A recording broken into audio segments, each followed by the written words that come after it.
A house sits dark on a quiet street in New Jersey. The lights haven't come on in weeks. The mail is piling up. And from somewhere inside, through walls no one has entered in over a month, church music is playing. Not a radio left on by accident. Someone chose that music. Someone set the temperature. Someone arranged the bodies.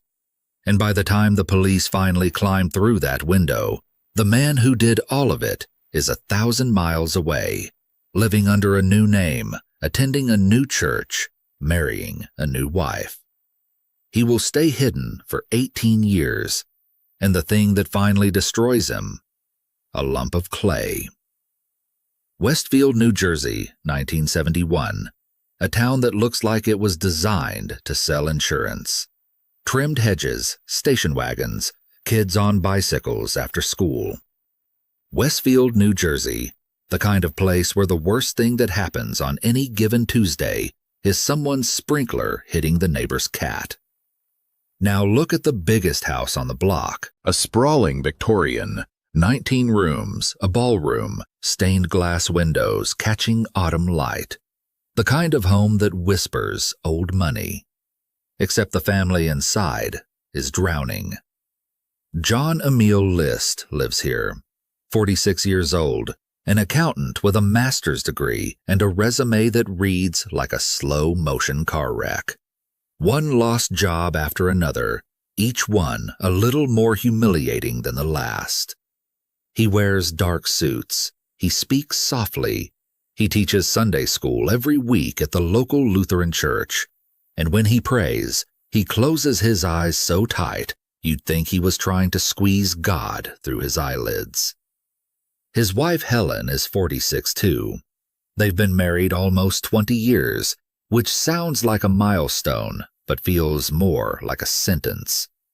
Helen has a medical condition, cerebral atrophy, that's been getting worse. She drinks to manage it. The marriage has gone cold in the way marriages go cold when two people stop pretending they're happy. Their 3 children fill the house with noise. Patricia, 16, dreams of becoming an actress. John Jr., 15, quiet, awkward, starting to pull away from his father's iron grip religion. Freddie, 13, the youngest, still young enough to believe everything will be fine. And upstairs, way upstairs, on the 3rd floor in her own apartment, lives Alma List, John's 84-year-old mother. Devout, domineering, the kind of woman who raised her only son to believe that failure wasn't just embarrassing, it was a sin against God. From the outside, the List family is a postcard. From the inside, John List is doing math, and the numbers have stopped working. He's lost his job at a bank. The mortgage payments are hemorrhaging the family savings. He's been pretending to go to work every morning, driving to the train station, sitting in his car for hours, then coming home at the end of the day as if nothing happened. Weeks of this. The lies stacking up like bricks in a wall he's building around himself. But here is what you need to understand about John List. He doesn't see himself as a desperate man. He sees himself as a righteous one. His daughter wants to be an actress. In his mind, that's a gateway to sin. His son is drifting from the church. His wife has stopped attending services. The family he built to honor God is, in his warped, meticulous calculation, falling away from grace. And John List believes with every fiber of his being that he knows how to save them. Not from poverty, from hell. What happens next will take less than a single day, and no one, not the neighbors, not the church, not the police, will know about it for over a month. November 9, 1971. The morning begins like every other morning. The children eat breakfast, they grab their bags, they leave for school. John List watches them go. Then he turns to his wife. Helen is in the kitchen. Maybe she's washing a dish. Maybe she's looking out the window at that big, expensive lawn they can no longer afford. We don't know exactly what her last moment looks like, but we know how it ends. One shot, back of the head, close range. Helen List drops to the kitchen floor. He doesn't panic. He doesn't hesitate. He grabs paper towels. He mops the blood. He is calm in the way that only someone who has rehearsed this in his mind, over and over, can be calm. Then he climbs 2 flights of stairs. His mother Alma is in her apartment on the 3rd floor, 84 years old, the woman who raised him, the woman whose voice still lives inside his head, telling him he's not good enough, not faithful enough, not man enough. She sees him in the doorway. One shot above the left eye. Alma crumples in the hallway. List doesn't move her body. She's too heavy. He notes this later in writing with the detachment of a man filing an insurance claim. Mother is in the hallway in the attic. She was too heavy to move. He goes back downstairs. He drags Helen's body onto a sleeping bag and pulls her across the floor into the ballroom.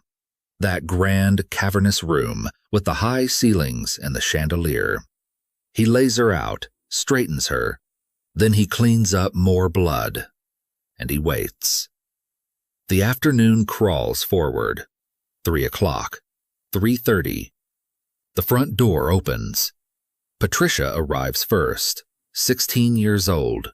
The girl who wants to be an actress, who has been rehearsing for school plays, who doesn't know that her mother is already lying dead 50 feet away. One shot. Then Freddie, 13, the youngest, the one who still trusts his father completely. One shot. Then John Jr., 15. And here the story cracks open. John Jr. fights back. Something in the boy, instinct, terror, maybe the sight of his siblings, makes him resist. He struggles. He runs. His father chases him through the house, firing again and again. Not once, not twice. 10 shots. 10 bullets for his own 15-year-old son. Because the boy wouldn't stop moving. Because he wouldn't die fast enough. Later, in his written confession, List will describe this moment with 4 words. John got hurt more because he seemed to struggle longer. Got hurt more, as if he stubbed his toe, as if this were something that happened to the boy, rather than something his father did to him, methodically, relentlessly, until the struggling stopped. List drags all 3 children to the ballroom.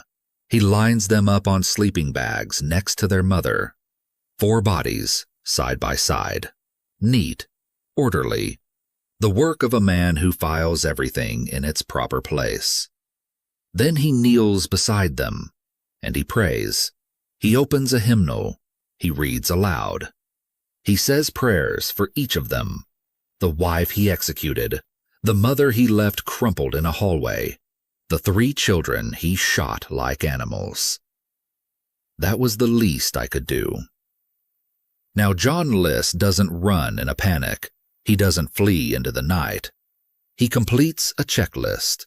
He sits down at his desk. He writes a 5-page letter to his pastor, part confession, part justification, part theological argument for why murdering your family is an act of love. He explains the financial pressure. He explains his fear that his children were drifting from God. He explains that he has sent them all to heaven. At least I'm certain that all have gone to heaven now. Then he does something no investigator will ever forget. He walks through the house one final time.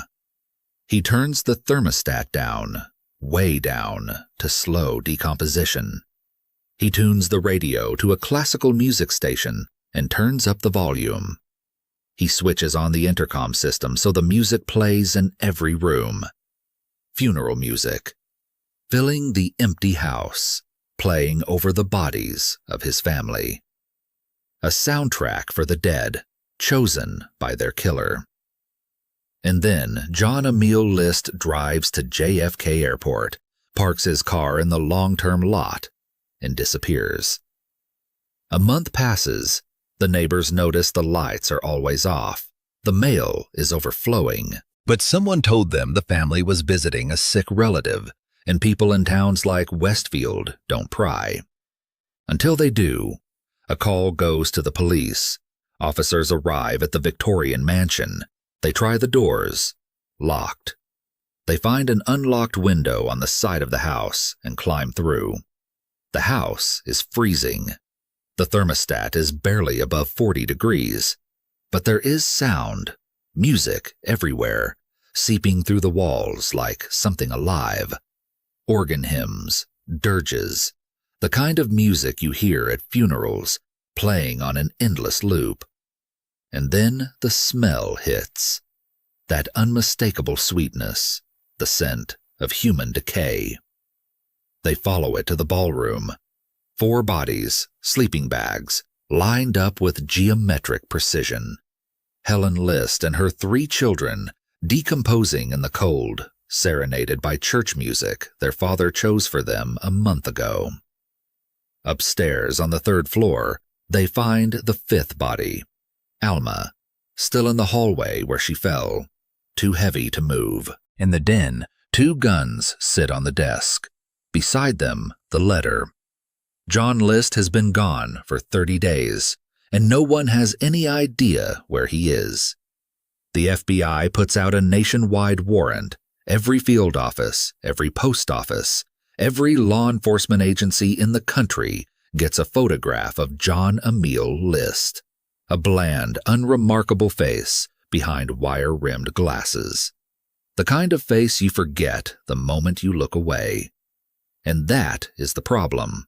John List is the most dangerous kind of fugitive, the invisible kind. No tattoos, no distinguishing features, no criminal underworld connections, just a quiet church-going accountant who looks like every other quiet church-going accountant in America. Years pass, the case goes cold, detectives retire, files get shuffled to the back of the drawer. The List family becomes a footnote, then a memory, then almost nothing at all. But a handful of investigators refuse to let it die. Every anniversary, the 5th, the 10th, the 15th, they call the newspapers, they beg for coverage. They keep that bland, forgettable face in front of the public, hoping that someone, somewhere, will recognize it. No one does. Not for 18 years, and then something extraordinary happens. His name is Frank Bender, a forensic sculptor from Philadelphia with a gift that borders on the uncanny. Bender doesn't just reconstruct faces, he inhabits them. Give him a skull found in a field, and he'll return a face so accurate that grieving families have collapsed at the sight of it. His method is part science, part intuition, part something nobody can quite explain. He studies tissue depth charts, he measures bone structure, but then he goes somewhere else, somewhere deeper. He reads case files the way novelists read people. He looks at crime scene photos and sees not just evidence, but personality, motive, fear. America's Most Wanted comes calling. The show has been catching fugitives by plastering their faces on national television, generating tips from millions of viewers. They want to feature John List. But there's a catch. The most recent photograph of John List was taken before the murders.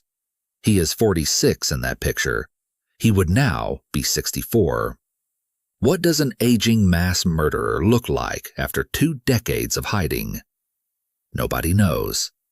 Computers can age a face, but in 1989, that technology is crude.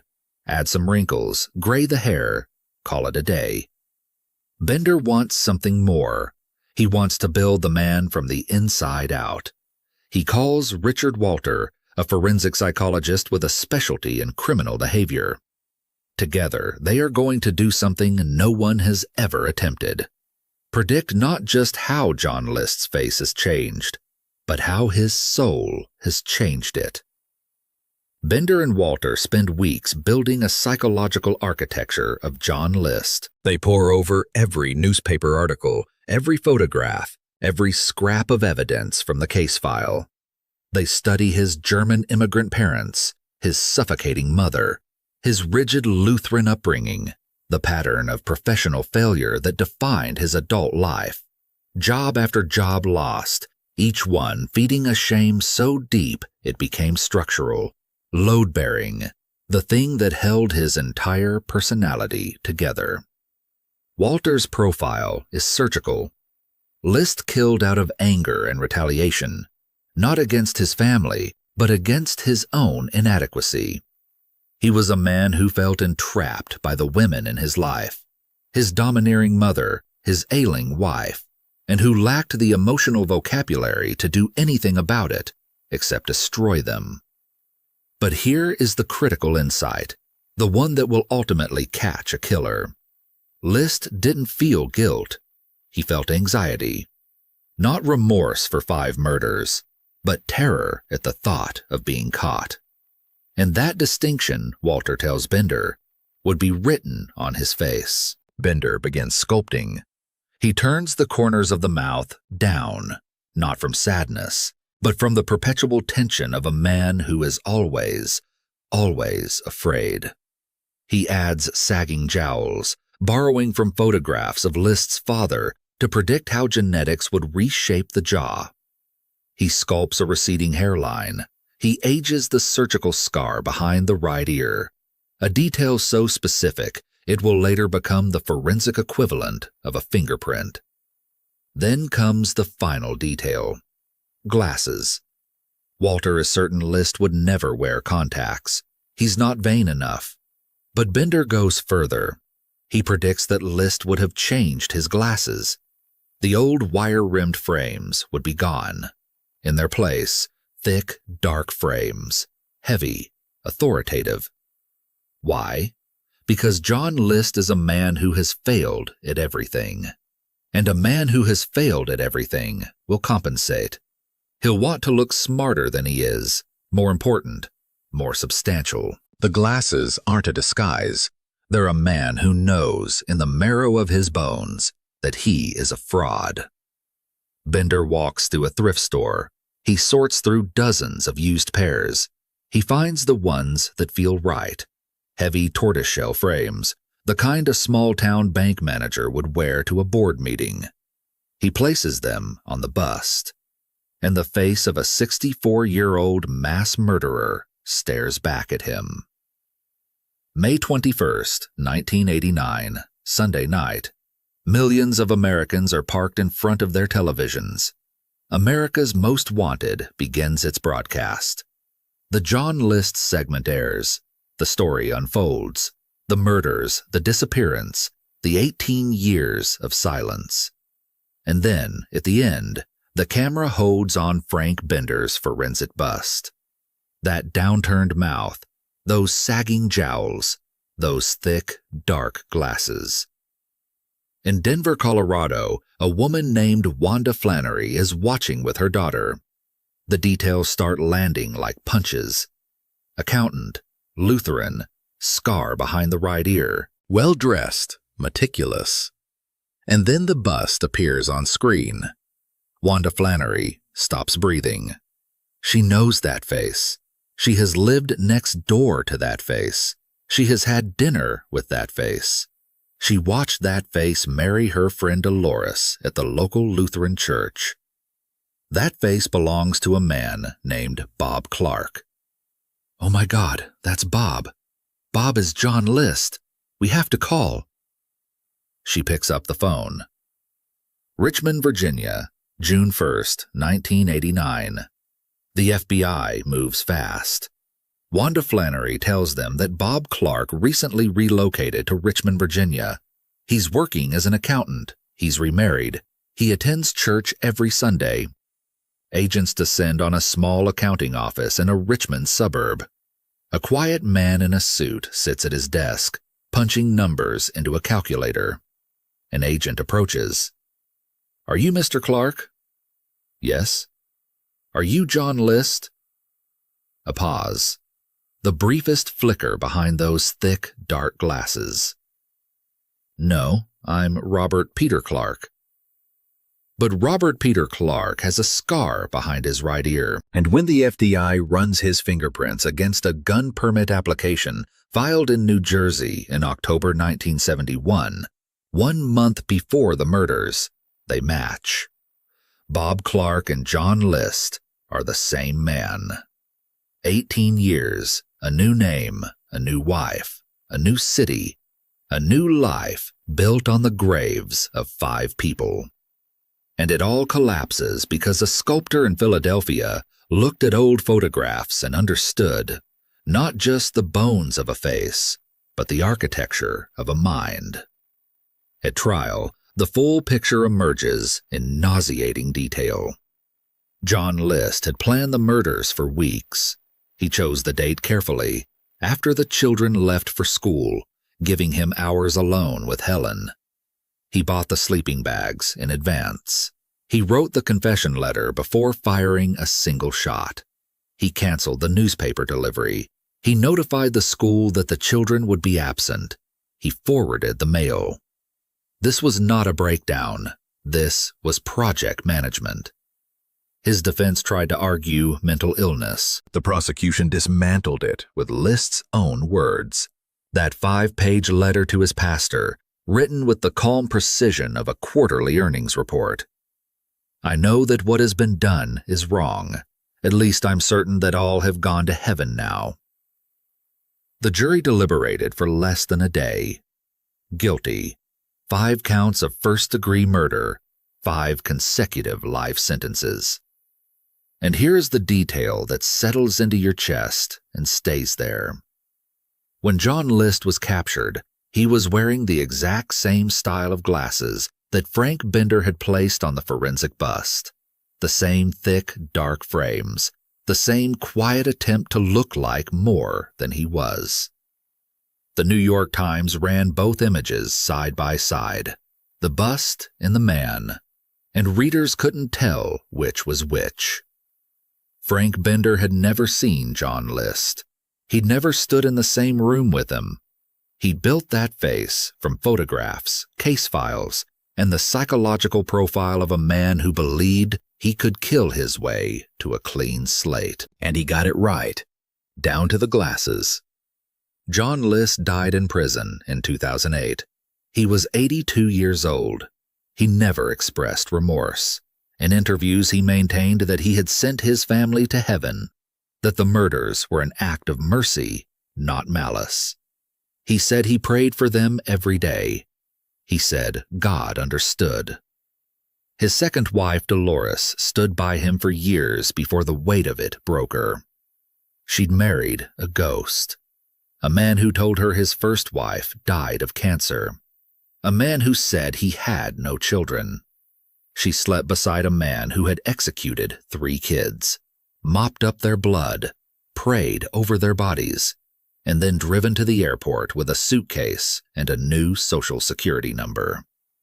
And every Sunday for 18 years, John List sat in a church pew, head bowed, eyes closed, hands folded. And no one around him had any idea that the man asking God for forgiveness had never once asked his victims for theirs. He was still the same creature he was when he killed those people 18 years before. The same press suit, the same quiet voice, the same downturned mouth. The only thing that changed was the name on the mailbox.